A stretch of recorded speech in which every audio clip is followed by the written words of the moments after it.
جس طرح لوگ ایک اچھا بیٹا بننا چاہتے ہیں اور جس طرح لوگ ایک اچھا والد بننا چاہتے ہیں، جس طرح لوگ ایک اچھا بھائی بننا چاہتے ہیں، اچھا استاد بننا چاہتے ہیں، اور مجموعی طور پر لوگ ایک اچھا انسان بننا چاہتے ہیں، اپنے ملک کا اچھا شہری بننا چاہتے ہیں،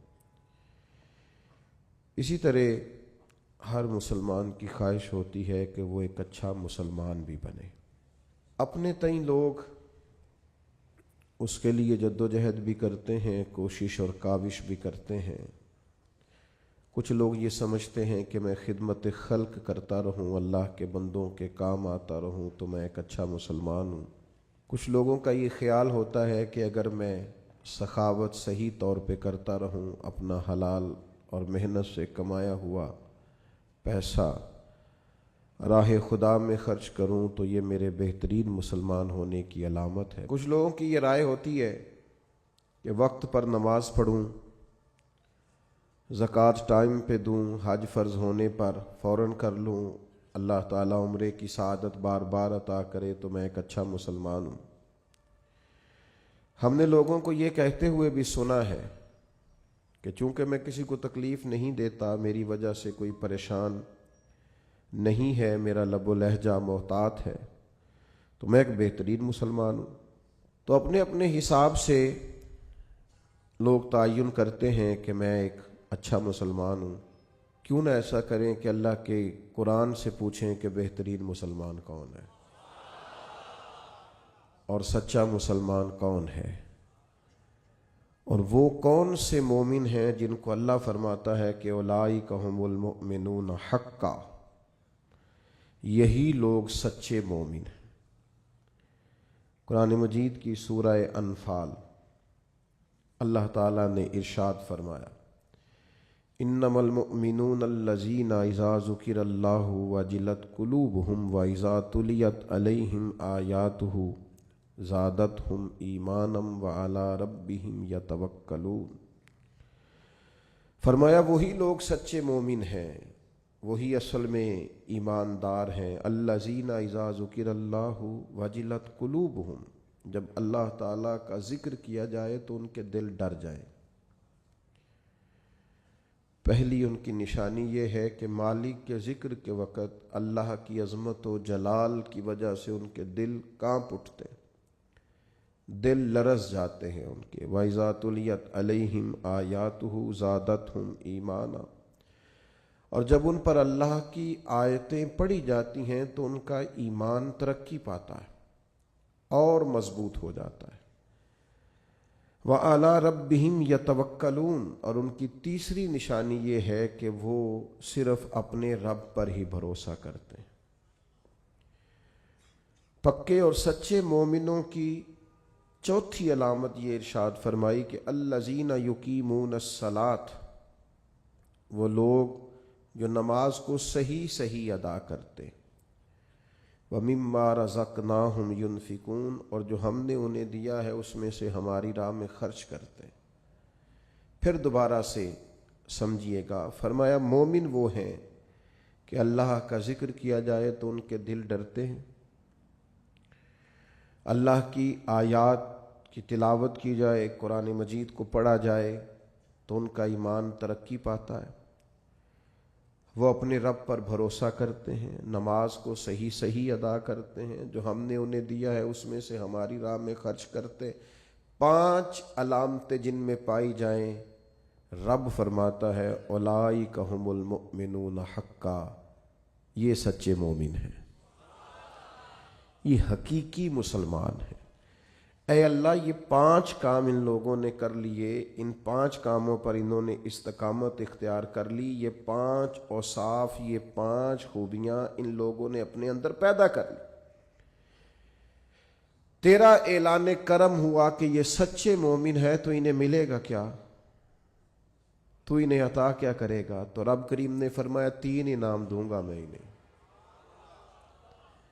یہ 5 صفتیں اپنے اندر پیدا کریں تو 3 انعامات انہیں دیے جائیں گے۔ پہلا انعام یہ ہے کہ لہم درجات عند ربہم، ان کے درجے ان کے رب کے پاس ہیں۔ انہی کے لیے درجے ہیں ان کے رب کے پاس۔ معنی کیا ہے؟ اللہ دنیا میں بھی عزت عطا فرمائے گا اور آخرت میں بھی عزت عطا فرمائے گا، انہیں درجات ملے۔ دنیا میں بھی اللہ تبارک و تعالی ان کو وقار، شان، عزت، عظمت، بلندی اور رفعت عطا کرے گا، اور آخرت میں بھی 5 صفتیں جن میں پائی جائیں انہیں پہلی شان یہ ملے گی کہ اللہ کے حضور ان کے درجات ہوں گے۔ اور دوسرا ارشاد فرمایا وَمَغْفِرَةٌ، اور اللہ ان کی بخشش بھی فرما دے گا، درجات کی بلندی بھی نصیب ہوگی اور بخشش بھی ملے گی۔ وَرِزْقٌ کریم، اور انہیں رسوا ہو کے رزق نہیں کمانا پڑے گا، اللہ انہیں عزت والی روزی عطا فرمائے گا۔ یہ بڑا خوبصورت لفظ ہے اور بڑا معنی خیز ہے اور بڑا سمجھنے والا۔ آپ اس پر غور فرمائیں کہ وَرِزْقٌ کریم، انہیں عزت والی روزی دی جائے گی۔ ارشاد فرمایا لَهُمْ دَرَجَاتٌ عِنْدَ رَبِّهِمْ وَمَغْفِرَةٌ وَرِزْقٌ کریم، اللہ کی بارگاہ میں ان کے درجے بھی بلند ہوں گے، ان کی بخشش بھی کر دی جائے گی اور انہیں عزت والی روزی بھی عطا کی جائے گی۔ میرے بھائیوں، سچا مومن ہونے کے لیے، اچھا مسلمان ہونے کے لیے، اللہ اور اس کے پیارے حبیب صلی اللہ تعالی علیہ وسلم کی بارگاہ میں درجات پانے کے لیے سب سے پہلا کام یہ ہے کہ بندے کا دل نرم ہونا چاہیے۔ قرآن مجید نے پہلی علامت یہ بیان فرمائی کہ انما المؤمنون الذین اذا ذکر اللہ وجلت قلوبہم، جب ان کے سامنے اللہ کا ذکر کیا جاتا ہے تو ان کے دل ڈر جاتے ہیں۔ لیکن جس کا دل ہی بڑا سخت ہو جائے، قساوت قلبی جس شخص کے پاس ہو، کسی پر رحم نہ آئے، کسی شخص کو اچھا نہ سمجھے، اپنے دل میں کسی کے لیے خیر کے جذبات کبھی اسے میسر ہی نہ ہوں، کبھی اپنی آخرت کی فکر کو لے کر، کبھی اپنے اعمال کو لے کر، کبھی اللہ کی بارگاہ میں حاضری کو لے کر وہ ڈرا ہی نہ ہو، کبھی اسے احساس ہی پیدا نہ ہوا ہو، کبھی اسے خیال ہی نہ آیا ہو، میرے بھائی سب سے پہلی علامت یہ ہے کامیابی کے لیے قرآن مجید نے جو بیان فرمائی کہ دل نرم ہونا چاہیے، رقت قلبی میسر ہونی چاہیے، باطن کا صاف ہونا ضروری ہے۔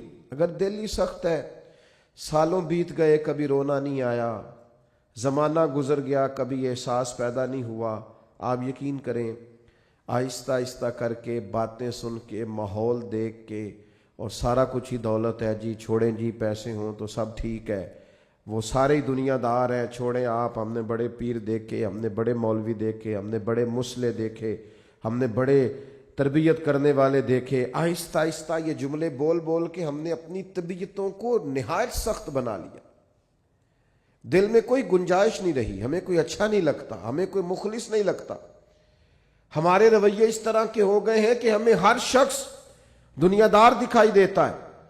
اگر کوئی دن میں 100 آدمی آپ کے سامنے ہاتھ پھیلاتا ہے تو کیا سارے ہی پیشہ ور ہیں؟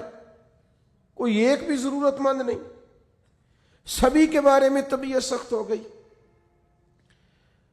اگر آپ نے 20 علماء کے بیانات سنے ہیں تو کیا ایک بھی اللہ کے نام پر مخلص ہو کر دعوت دین نہیں دے رہا؟ سب کے بارے میں یہ رویہ ہو گیا، سارے غلط ہیں۔ دل کی سختی دن بدن بڑھتی چلی جا رہی، اور یہ باقاعدہ مرض ہے۔ کچھ بیماریاں باقاعدہ بیماریاں نہیں ہوتی، وہ ویسے تھوڑی بہت بد پرہیزی سے انسان کے وجود میں آتی ہیں کچھ دیر کے لیے، پھر وہ کچھ دیر کے لیے چلی جاتی ہیں۔ آپ کو ڈائریا ہو گیا، آپ کو ہیضہ ہو گیا، تھوڑی دیر کے لیے زکام ہو گیا، تو یہ کوئی باقاعدہ مرض نہیں ہے، یہ موسم کے اوپر نیچے ہونے سے ہو گیا۔ لیکن خدا نہ کرے کسی کو کوئی ایسا مرض ہو جائے جو باقاعدہ مرض ہے، جو جاتا نہیں۔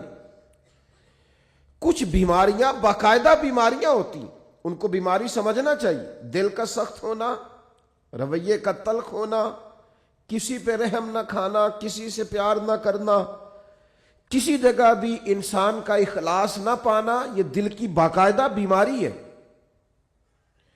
حضرت ذوالنون مصری رحمۃ اللہ علیہ کا ایک قول مجھے بڑا پسند آیا، میں پڑھ رہا تھا۔ حضرت ذوالنون مصری رحمۃ اللہ علیہ فرماتے ہیں کہ جسم کی بیماریوں کا پتہ درد سے چلتا ہے. وجود میں درد ہوتا ہے، تکلیف ہوتی ہے تو محسوس ہوتا ہے کہ انسان بیمار ہے. اور فرماتے ہیں اگر دل میں بیماریاں ہونا اس کا پتہ گناہوں سے چلتا ہے. معاذ اللہ. جب گناہ پر گناہ ہو اور انسان کو احساس نہ ہو تو باقاعدہ دل بیمار ہو گیا. اب اس کو احساس ہی پیدا نہیں ہوتا. اچھی بھلی اس کے سامنے آنکھ کھلی ہے، اس کی فجر کی اذان اس کے سامنے ہوئی ہے، لیکن یہ بالکل لیٹا ہے. بہت سخت بیمار ہو گیا دل. 6 لوگ اس کے سامنے سے اٹھ کے ظہر کی نماز کے لیے گئے ہیں، لیکن یہ آرام سے بیٹھا ہے. بیمار ہے اس کا دل. اس کے سامنے رو کے کسی نے اپنی ببتا سنائی ہے کہ مجبور ہوں، تکلیف میں ہوں، تنگ دست ہوں، لیکن اس کی بھری ہوئی تجوری ہے. اس نے کہا میرے پاس روز بڑے ہی لوگ آتے ہیں، مجھے پتہ ہے کتنے ضرورت مند ہیں، تو دل سخت ہو گیا. یہ بیماری ہے. اقبال کہتے ہیں دل بیدار پیدا کر کہ دل خوابیدہ ہے جب تک، نہ تیری ضرب ہے کاری نہ میری ضرب ہے کاری. اور ایک درویش نے کہا تھا زندگی زندہ دلی کا نام ہے، مردہ دل کیا خاک جیا کرتے ہیں؟ جن کے دل مردہ ہو گئے وہ کیسے جئیں؟ اندر ان کا بالکل مر گیا، باطن مردہ ہے، کسی چیز کا کوئی اثر نہیں، نہ کسی کلام کا، نہ کسی نعت کا، نہ کسی واعظ کا، نہ کسی تقریر کا، نہ کسی کے رونے کا، نہ کسی کے تڑپنے کا، کسی چیز کا کوئی اثر نہیں. تو معنی یہ ہے کہ باطن اجڑ گیا، اندر بیمار. اور یہ کیسے بیماری ہوتی ہے سنیں. ایک تو زیادہ ہنسنے سے دل مردہ ہو جاتا ہے، زیادہ باتیں کرنے سے اور بیکار باتیں کرنے سے دل مردہ ہو جاتا ہے.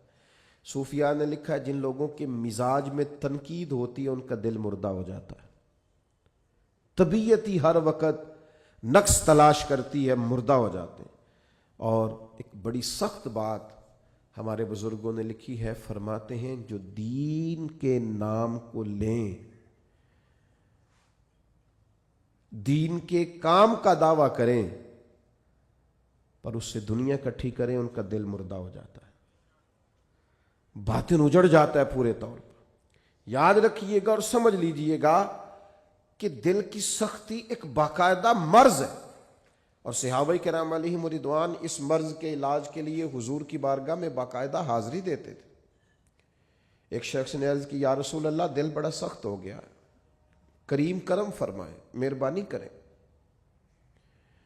تو اللہ کے حبیب علیہ الصلوۃ والسلام نے فرمایا تو اس طرح کر، کوئی یتیم ملے نا جس کے سر سے باپ کا سایہ اٹھ گیا ہو، جس نے گویا اپنا بچپن بغیر والد کے گزارنا شروع کیا ہو، اس یتیم کے سر پہ تو ہاتھ پھیرا کر، اللہ تعالیٰ تیرے دل کو نرمی عطا کرے گا. یہ پہلا نسخہ حضور نے ایک شخص کو دیا. آج بھی اس نسخے پہ عمل کریں، کبھی یتیموں سے ملیں. ہمارے ادارے میں نا کچھ بچے ایسے ہیں جن کے والد نہیں ہیں. ان میں سے سارے لوگ غریب نہیں ہیں، چند بہت غریب بھی ہیں، اور کچھ بچے ایسے ہیں جو گھر میں گنجائش رکھتے ہیں. لیکن آپ یقین کریں کہ وہ جن کے والد سر سے چلے گئے ہیں، اگرچہ دولت بھی ڈھیر ساری گھر میں ہے، گنجائش ہے، لیکن باپ کا چلے جانا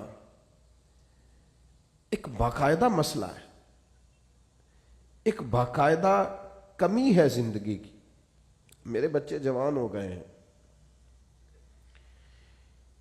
میرے بچوں کے قد مجھ سے کچھ بڑھنے لگے ہیں، لیکن 25-26 سال کا زمانہ بیت گیا ہے ابا جی کو دنیا سے گئے ہوئے. ابھی بھی کسی کو اپنے بیٹے کو گلے لگاتے ہوئے دیکھتا ہوں تو رو پڑتا ہوں.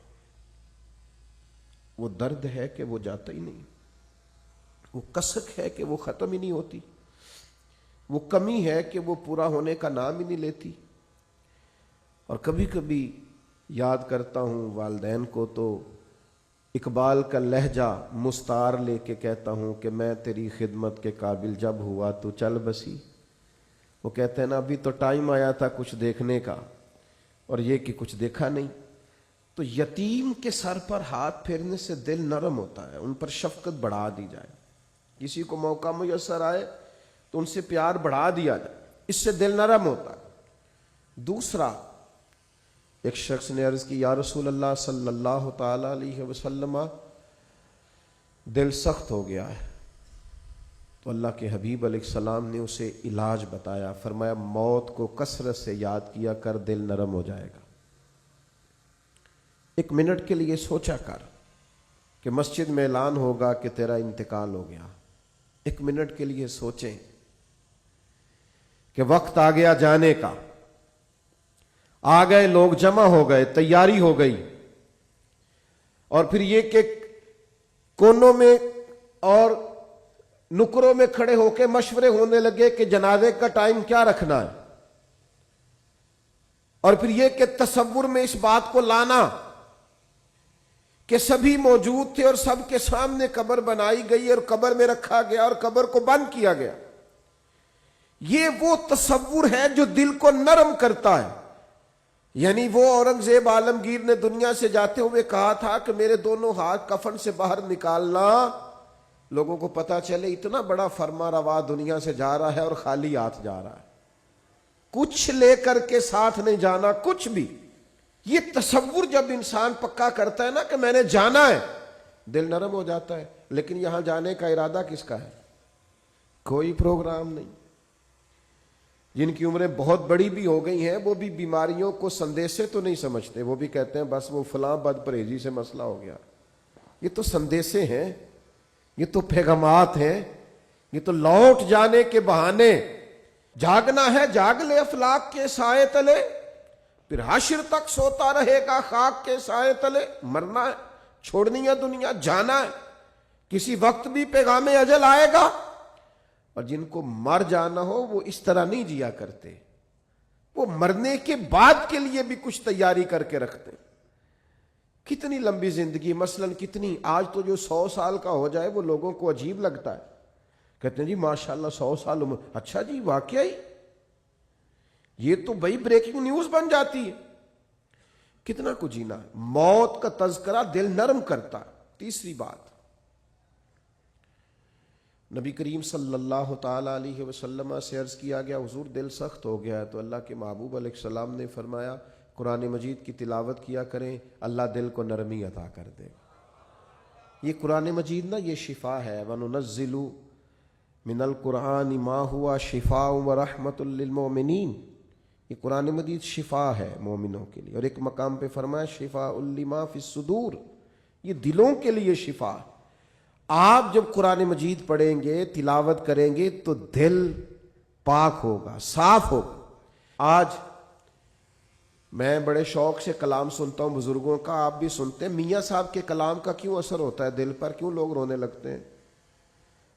مختلف بزرگوں کی نعتیں سن کر کیوں دل پہ اثر ہوتا ہے, لوگ رونے لگتے ہیں؟ اس لیے کہ ان کے مفاہیم کا ہمیں پتہ ہے. قرآن مجید کی تلاوت سن کر کے دل پر اثر کیوں نہیں ہوتا؟ اس لیے کہ ہم نے ترجمے سے سیکھا ہی نہیں. اگر کبھی ہمیں اس کے مفہوم کا پتہ چلے تو ہمیں ڈھیر سارا رونا ہے, ہمارا دل صاف ہو جائے, بہت ساری جگہوں پہ چوٹ لگے. تو نبی پاک علیہ السلام نے ایک حال دل کی سختی کا قرآن مجید کی تلاوت کو بتایا. ایک مقام پہ نبی پاک علیہ السلام نے خود ارشاد فرمایا ہر چیز کو زنگ لگ جاتا ہے, جیسے لوہے کو زنگ لگ جاتا ہے, فرمایا اسی طرح دلوں کو بھی زنگ لگ جاتا ہے. دل بھی زنگ آلود ہو جاتے ہیں, دلوں کو زنگ لگ جاتا ہے. اور زنگ, یہ غور کریں, یہ دل کا زنگ نا تھوڑا غور کریں تو پتہ ویسے چل جاتا ہے لگا ہوا ہے آج کل کے نہیں. کوئی چیز باہر پڑی رہے نا تو وہ اس کو زنگ لگ جاتا ہے. کہتے ہیں یہ بارش میں پڑی رہی, دیکھا نہیں, زنگ آلود. یہ دل بھی ایسے ہی پڑا رہے نا, کبھی ذکر نہ کرے, کبھی درود و سلام نہ پڑھے, کبھی تلاوت قرآن مجید نہ کرے, کبھی رات کو اٹھ کے روئے نہ, تو اس کو بھی زنگ لگ جاتا ہے. تو حضور نے فرمایا ہر چیز کا زنگ اتارنے کا آلہ ہوتا ہے. کیا کہتے ہیں, ہمارے لوہے کو زنگ لگ جائے تو کس چیز سے اتارتے ہیں؟ ریگ مارتے ہیں. حضور نے فرمایا ہر چیز کا زنگ اتارنے کا آلہ ہوتا ہے, جب دل کو زنگ لگ جائے تو اللہ کا ذکر کرو, دلوں کا زنگ اتر جائے گا. اللہ کی یاد کرو, تسبیح پڑھو, اللہ کی حمد کرو, اللہ کی تکبیر بیان کرو. یہ جو صوفیاء ذکر کراتے تھے نا, بار بار ضربیں لگتی تھی تو اس سے دل کا زنگ ہی تو اترتا تھا. اور ایک بات تمام صوفیاء نے لکھی ہے، وہ کہتے ہیں صحبت صالح سے بھی زنگ اترتا ہے۔ اچھے لوگوں کے پاس بیٹھیں تو دلوں کا زنگ اترتا ہے، اور برے لوگوں کے پاس بیٹھیں تو دلوں پہ زنگ چڑھتا ہے۔ آپ برے لوگوں کی صحبت میں بیٹھیں، معاذ اللہ جو دنیا دار ہیں، جو آپ کو کہیں گے چھوڑو یار تم کس چکر میں پڑ گئے، دنیا بڑی میٹھی ہے اور یہیں دنیا میں ہی سارے ذائقے ہیں، آپ ایسے لوگوں کی طرف جائیں تو آپ محسوس کریں گے دل زنگ آلود ہو گیا۔ چنگیاں دے لڑ لگی ساں میری چولی چ پھل پئے، پیڑیاں نال میں رل گئی تے میرے اگلے بھی ڈل گئے۔ تو یہ بری صحبت جو ہوتی ہے یہ نقصان دیتی ہے، تو یہ کچھ علاج ہے، یہ کریں، اس سے دل کا زنگ دور ہوگا۔ یہ واہ واہ سے بھی زنگ چڑھتا ہے، میرے جیسے لوگوں کی تعریفیں ہوتی ہیں نا، اور یہ بہت بڑی مصیبت ہے، اس سے بھی زنگ چڑھتا ہے، اس سے خوشامد، تعریف، مزاج، ہم نے دیکھا ہے۔ امام غزالی فرماتے ہیں جب کوئی علم پڑھنے کے لیے بیٹھتا ہے تو تکبر کا بوٹا لگتا ہے، اور پھر جیسے جیسے وہ علم پڑھتا جاتا ہے وہ پودا جوان ہو کے درخت بنتا جاتا ہے۔ تو یہ دولت ہو، یہ خوبصورتی ہو، یہ علم ہو، یہ کوئی عہدہ ہو، یہ بعض اوقات انسان کو فتنے میں مبتلا کرتے ہیں، دل سخت ہو جاتا ہے، گھٹن پیدا ہوتی ہے۔ دولت، ثروت، اقتدار، یہ چیزیں کساوت قلبی کا سبب بنتی، اور دل کی نرمی کیسے ہوگی؟ قرآن پڑھا جائے، اللہ کا ذکر کیا جائے، موت کو یاد کیا جائے، یتیم کے سر پہ ہاتھ پھیرا جائے، اچھوں کی سنگت اختیار کی جائے، تو دل کا زنگ اتر جاتا ہے۔ دوسرے نمبر پر ارشاد فرمایا کہ جب قرآن مجید کی آیتیں پڑھی جائیں تو ایمان ترقی پاتا ہے۔ قرآن مجید کو سیکھنا شروع کریں، قرآن مجید کو پڑھنا شروع کریں، قرآن مجید کے ساتھ اپنے تعلق کو مضبوط کریں۔ ہم جس ملک میں رہتے ہیں نا، یہاں ہر چیز کو مشکوک بنا دینا کچھ لوگوں کا مزاج بن گیا ہے۔ کوئی اعلیٰ سے اعلیٰ شخص آپ اٹھا کے لے آئیں، 5-10 لوگ اس کے بارے میں بھی کوئی نہ کوئی مخالفانہ بات کرتے آپ کو نظر آئیں گے۔ یاد رکھیے گا کہ بہترین بدلہ یہ ہوتا ہے کہ کسی شخص سے بدلہ لینا ہو، انتقام لینا ہو، کہ اس کی پیاری چیزوں کو مشکوک بنا دیا جائے۔ کبھی لوگ نفل نمازوں کو مشکوک بناتے ہیں معاذ اللہ، کبھی درود و سلام کے مختلف انداز کو مشکوک بناتے ہیں، کبھی لوگ کسی چیز پر تنقید کرنا شروع کر دیتے ہیں، کبھی کسی چیز پر تنقید کرنا شروع کر دیتے ہیں۔ اب میں کچھ سالوں سے دیکھ رہا ہوں ہمارے ملک میں تراویح کے مسئلے میں لوگ لوگوں کو بڑا پریشان کرتے ہیں۔ چھوڑیں جی، کوئی ضرورت نہیں ہے، کوئی باقاعدہ نماز ہی نہیں ہے، یہ کوئی فرض واجب نہیں ہے۔ کس نے کہا ہے فرض واجب ہے؟ لیکن کیا نبی کریم علیہ السلام سے پڑھنا اس کا ثابت نہیں؟ کیا جناب عمر فاروق رضی اللہ تعالیٰ عنہ نے باقاعدہ اس کی جماعت نہیں کروائی؟ کیا جناب عمر کا سارا زمانہ اس کی جماعت نہیں ہوتی رہی؟ اس کے بعد یہ ہمیشہ سے امت کا معمول نہیں رہا؟ خدا کے بندو، سال کے بعد ایک موقع آتا ہے کہ جس میں قرآن مجید سنانے والے سنا لیتے ہیں، سننے والے سن لیتے ہیں۔ ایک خوبصورت طریقہ، آپ یقین کریں یہاں ہمارے ادارے میں سینکڑوں حفاظ ہیں، اور میں ایک بچے سے 3 دفعہ پوچھتا ہوں بیٹا اس دفعہ کہاں قرآن مجید سنانا، یاد ہے نا، سنا رہے ہو نا؟ یہ پوچھنے پچھانے میں اتنا لطف ہے۔ اور پھر یہ کہ رات کو جب وہ سارا دن قرآن یاد کرتے ہیں، اور جب وہ رات کو قرآن پڑھتے ہیں، اور جب وہ قرآن مجید سناتے ہیں، اور جب سننے والے قرآن مجید سنتے ہیں، میں نہیں آپ کو بتا سکتا وہ ذوق کہ بوڑھے بزرگ بھی جب کہتے ہیں کہ میں افطاری کے لیے نہیں آ سکتا اس لیے کہ میں نے اپنی مسجد میں قرآن مجید سننا شروع کیا ہوا ہے، میرا 23واں پارہ ہو گیا، اگر میں آپ کے پاس آؤں گا تو میرے وہ پارے جو ہیں وہ سارے آگے پیچھے ہو جائیں گے۔ تمہیں سمجھ نہیں آتی کہ جب اس ذوق سے قرآن پڑھایا اور سنایا جائے تو عرش کا مالک راضی کتنا ہوتا ہے؟ اور تم یہ کہ تراویح کو مشکوک بناتے ہو، کوئی کام ہاتھ سے جانے ہی نہیں دیتے دین کو مشکوک بنانے والا۔ خدا کے بندے سن، میرے نبی پاک کا فرمان ہے، حضور نے فرمایا جس نے ایمان اور احتساب کی نیت کے ساتھ رمضان المبارک میں قیام کیا، یعنی نفلی عبادت کی، غفر لہ ما تقدم من ذنبک، اللہ اس کے پچھلے سارے گناہوں کو معاف فرما دے گا۔ تو آپ اس کو سمجھتے نہیں۔ پھر حضور نے فرمایا قرآن اور رمضان، قرآن اور رمضان یہ دونوں بندے کی سفارش کریں گے اللہ کی بارگاہ میں۔ قرآن مجید کہے گا مالک میں نے رات اسے بیدار رکھا تھا، یہ قیام کرتا تھا، پڑھتا تھا، اور روزہ کہے گا مالک میں نے اسے دن میں کھانے پینے سے روکا رکھا تھا۔